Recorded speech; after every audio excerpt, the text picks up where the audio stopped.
오늘 본문의 말씀은 이제 아들의 문제로 아버지가 예수님을 찾아온 이제 사건이에요. 그 아들이 이제 귀신 들렸는데 이제 아버지가 아들의 문제를 가지고 예수님께 왔어요. 근데 그때 예수님이 계셨어야 되는데 예수님이 안 계셨어요. 그럼 예수님이 12제자 중에서 세 제자 베드로, 야고보, 요한 세 명만 데리고 변화산으로 가셨기 때문에 그래요. 마가음 9장 한번 2절 한번 보시면요, 읽어보겠습니다. 엿새 후에 예수께서 베드로와 야고보와 요한을 데리시고 따로 높은 산에 올라가셨더니 그들 앞에서 변형대사, 변화산이라고 하거든요. 그래서 예수님께서는 어떨 때는 12제자를 다 데리고 가실 때도 있었고요, 또 어떨 때는 이렇게 세 제자만 데리고 기도하러 가실 때가 있었어요. 그러니까 이제 예수님 안 계시고 제자들만 남아 있으니까 이 아버지가 그 제자들한테 자기 아들의 좀 이 문제를, 아들의 그런 귀신 들린 걸 고쳐 달라고 좀 치유를 부탁했어요. 자, 17절 한번 읽어보겠습니다. 무리 중에 하나가 대답하되 선생님, 말 못하게 귀신 들린 내 아들을 선생님께 데려왔나이다. 그 제자들이 이제 이 아버지의 부탁을 받고 그 아들에게서 귀신을 좀 쫓아내려고 열심히 기도하고 애를 썼어요. 근데 고치지를 못했어요. 18절 한번 읽겠습니다. 귀신이 어디서든지 그를 잡으면 거꾸러져 거품을 흘리며 이를 갈며 그리고 파리해지는지라 내가 선생님의 제자들에게 내쫓아 달라 했으나 그들이 능히 하지 못하더이다. 이제 그때 예수님께서 이제 나타나신 거예요. 예수님 발견한 순간 이 아버지는 소망이 생겼죠. 그러니까 제자들한테 부탁을 했는데 제자들은 고치지를 못했어요. 그래서 이 아버지가 원래 만나고 싶었던 예수님을 이제 만나게 된 거예요. 자, 19절 말씀 읽겠습니다. 대답하여 이르시되 믿음이 없는 세대여 내가 얼마나 너희와 함께 있으며 얼마나 너희에게 참으리요 그를 내게로 데려오라 하시며 그를 내게로 데려오라 하시며. 자, 말씀 교제하면 1번 한번 같이 한번 읽어보겠습니다. 예수님이 그를 내게로 데려오라고 했습니다. 그를 내게로 데려오라. 오늘 본문의 가장 강조점이에요. 그를 내게로 데려오라. 자, 이 아버지는 귀신 들린 아들 데리고 먼저는 예수님이 안 계시니까 제자들을 찾아왔어요. 근데 그 제자들은 고치지를 못했어요. 왜? 예수님께서 안 계셨기 때문에 그래요. 자, 예수님이 오셨어요. 그때 아버지가 이제 예수님한테 얘기하는 거죠. 제자들이 내 아들의 이 문제를 고치려고 했는데 기도하고 애썼는데 고치지 못했습니다. 이 말을 하는 거예요. 그리고 예수님이 오셔서 이제 제자들 그 아들에게 있었던 귀신을 내쫓게 돼요. 여러분과 저도 오늘 첫 번째 메시지의 중요한 건 예수님을 만나야 문제가 해결된다는 것을 꼭 기억하셔야 돼요. 예수님을 만나야 돼요. 예수님을 만나야 문제 해결이 돼요. 정말 중요한 것은 여러분과 제가 하나님을 만나는 것임을 꼭 기억하셔야 돼요. 하나님을 경험해야 돼요. 자, 그리고 나서 좀 시간이 지나서 제자들이 예수님께 질문을 했어요. 아니, 예수님은 그 아들에게 귀신을 쫓아냈는데 왜 예수님, 왜 우리는 똑같이 기도하고 똑같이 했는데 왜 우리들에게는 이런 능력이 없습니까? 왜 우리들은 귀신을 쫓아내지 못했습니까? 이렇게 물었어요. 28절 한번 보시면요, 28절 한번 읽겠습니다. 집에 들어가심에 제자들이 조용히 묻자오되 우리는 어찌하여 능히 그 귀신을 쫓아내지 못하였나이까? 그때 예수님의 대답이에요. 29절 읽겠습니다. 이르시되 기도 외에 다른 것으로는 이런 종류가 나갈 수 없느니라 하시니. 자, 이 말씀의 뜻은 무엇인가 하면요, 제자들이 평소에 기도하지 않았다는 말씀이에요. 평소에 기도로 무장하고 준비된 삶을 살지 못했기 때문에 기도의 능력이 나타날 수 없었다는 거예요. 기도 외에 다른 것으로는 이런 종류가 나갈 수 없느니라. 그러니까 여러분, 우리가 복음서를 읽어보시면 예수님은 하나님의 아들이셨지만은 그냥 기도를 많이 하신 걸 꼭 기억하셔야 돼요. 예수님은 습관에 따라서 기도하셨고, 새벽에도 기도하셨고, 또 밤에도 기도하셨고, 또 중요한 그런 문제가 있을 때는 더 간절히 기도하셨어요. 예수님은 삶 자체가 기도라고 보시면 돼요. 그러니까 문제가 있든지 없든지, 평안하든지 불안하든지 언제나 예수님은 기도하셨어요. 그래서 오늘 말씀의 제목이죠.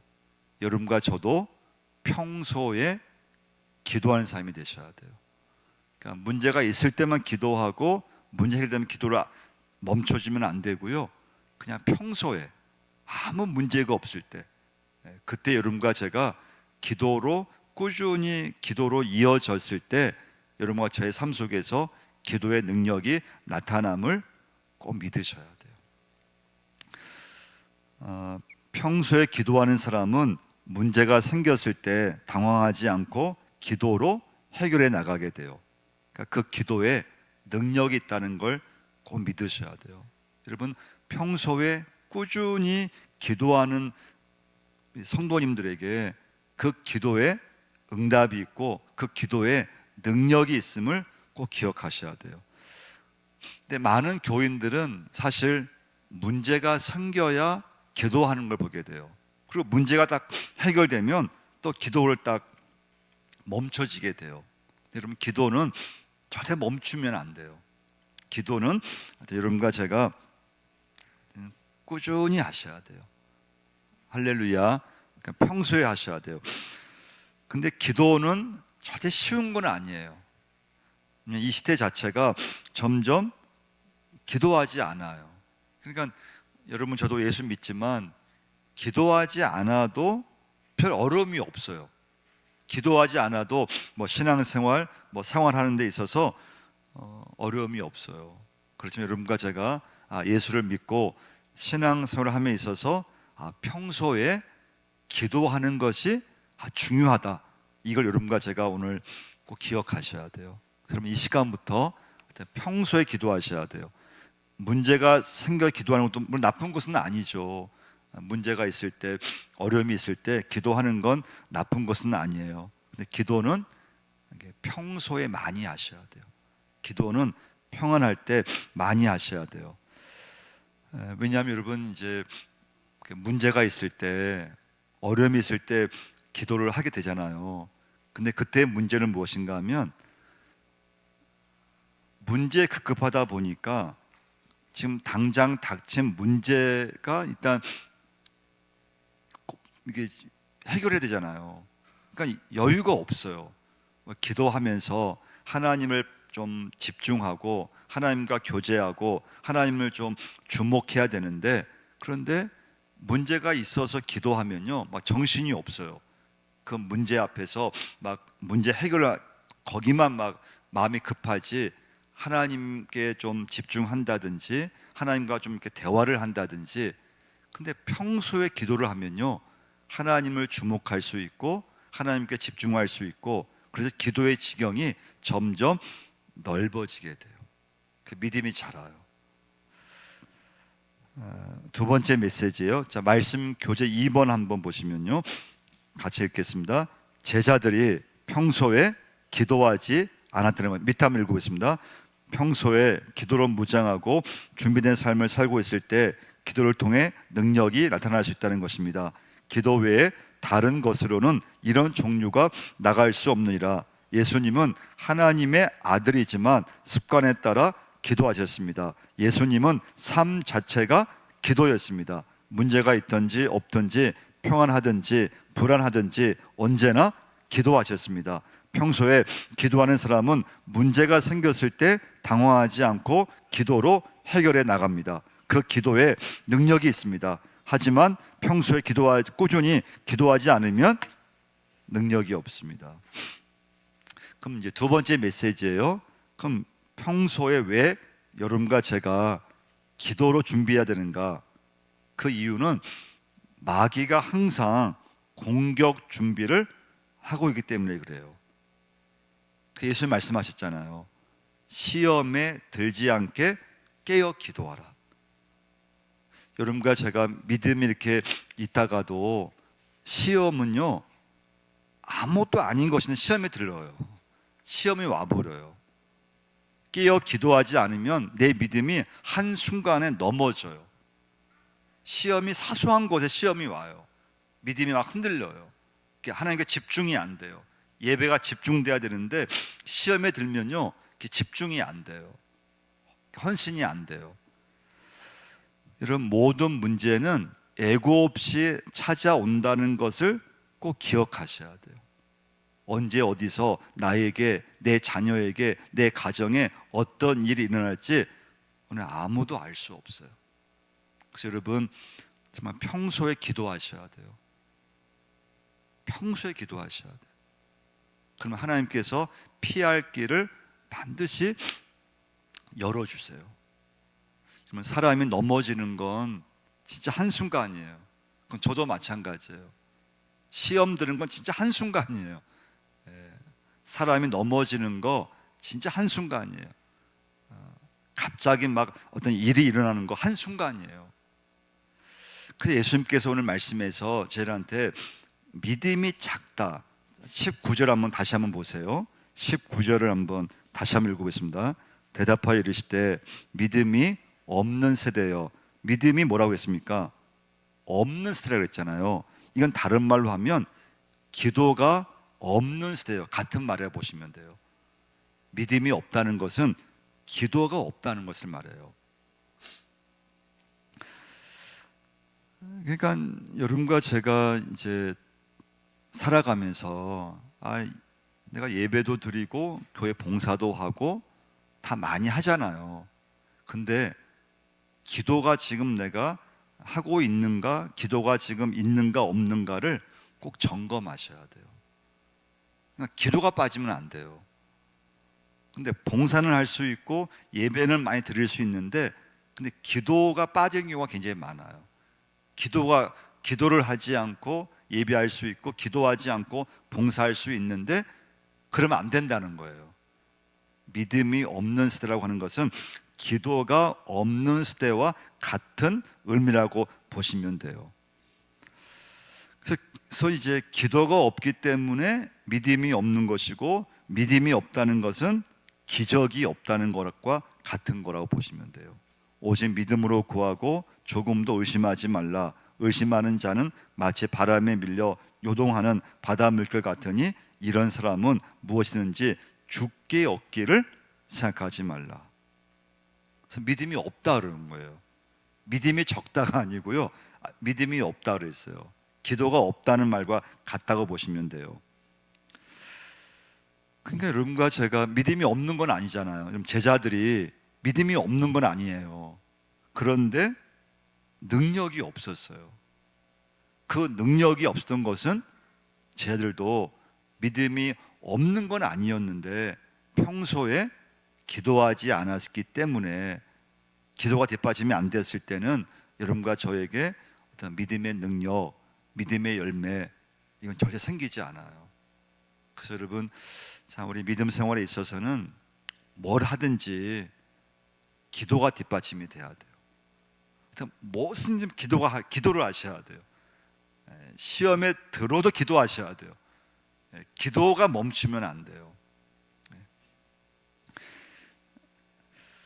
실패의 원인이 있다면은 기도가 멈추었을 때임을 기억하셔야 돼요. 신앙에 임해서도 제자들은 주님을 신뢰하기보다 기도하기보다 자기 자신을 신뢰한 것을 보게 돼요. 근데 다 실패했어요. 베드로도 실패했고 다 제자를 실패를 했어요. 자, 세 번째 우리 말씀 교재 3번 한번 보겠습니다. 같이 읽겠습니다. 기도는 하나님을 의지하게 하는 방편입니다. 그러니까 여러분, 기도할수록 하나님을 의지하게 되어 있어요.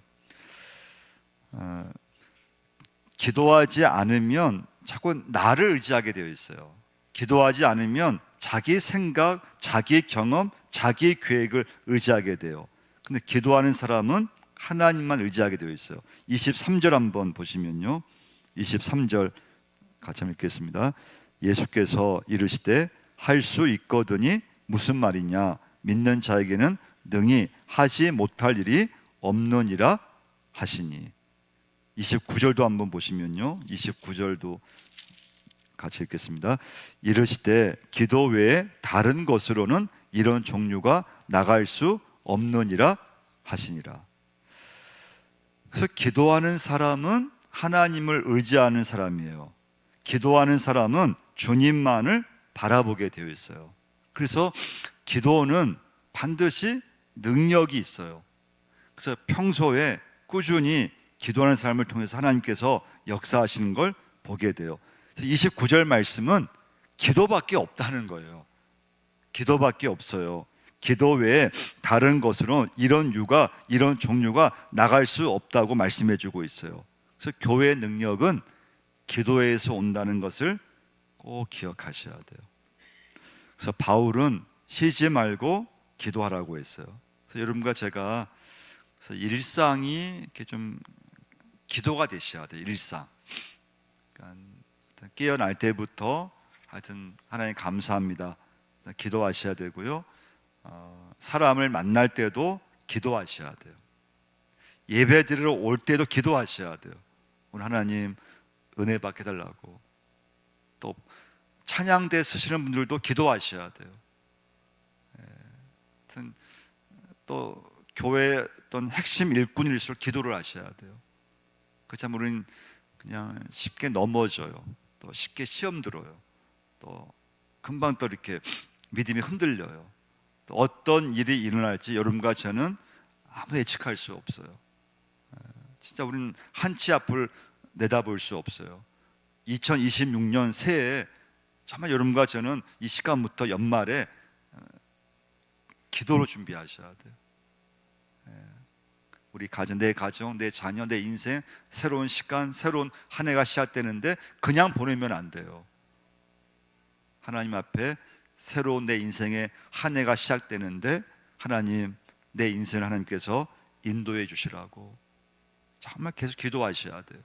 꾸준히 기도하셔야 돼요. 평상시에 기도를 많이 하셔야 돼요. 기도가 깊어지면 저절로 열매를 맺게 되어 있어요. 기도가 깊어지면 저절로 헌신하게 되어 있어요. 기도가 깊어지면 저절로 순종하게 되어 있어요. 그래서 기도하지 않을 때 여러분과 제가 어떤 열매나 어떤 헌신이나 어떤 순종을 기대하기 어렵다는 거예요. 그래서 여러분 무엇이든 기도 제목으로 삼으셔야 돼요. 어떤 것이든 그걸 인간의 생각으로만 딱 판단하고 끝나면 안 돼요. 그걸 기도 제목으로 바꾸셔야 돼요. 일단 무엇이든 어떤 것이든 여러분과 제가 하나님 앞에 기도함으로 바꾸었을 때 여러분과 저의 신앙생활, 어떤 믿음이 이렇게 흔들리지 않게 되고 또 쉽게 시험에 빠지지 않게 되고 하나님을 바라보면서 여러 그런 위기가 있고 어려움이 있지만은 그걸 넘어설 수 있는 믿음의 자녀가 된다는 것을 꼭 기억하셔야 돼요. 그래서 여러분, 오늘 말씀의 결론은 기도는 멈추면 안 돼요. 그리고 평소에 이 시간부터 꾸준히 기도하셔야 돼요. 문제가 일어나기 전에 꾸준히 기도하셔야 돼요. 그러면 문제가 생겨도 당황하지 않고 그 문제를 기도의 능력 가운데 잘 해결할 수 있어요. 근데 평상시에 기도하지 않으면 쉽게 흔들려요. 좀만 어려움만 생겨도 그냥 쉽게 이렇게 당황이 오고 그 문제 앞에 그냥 막 혼란이 생겨요.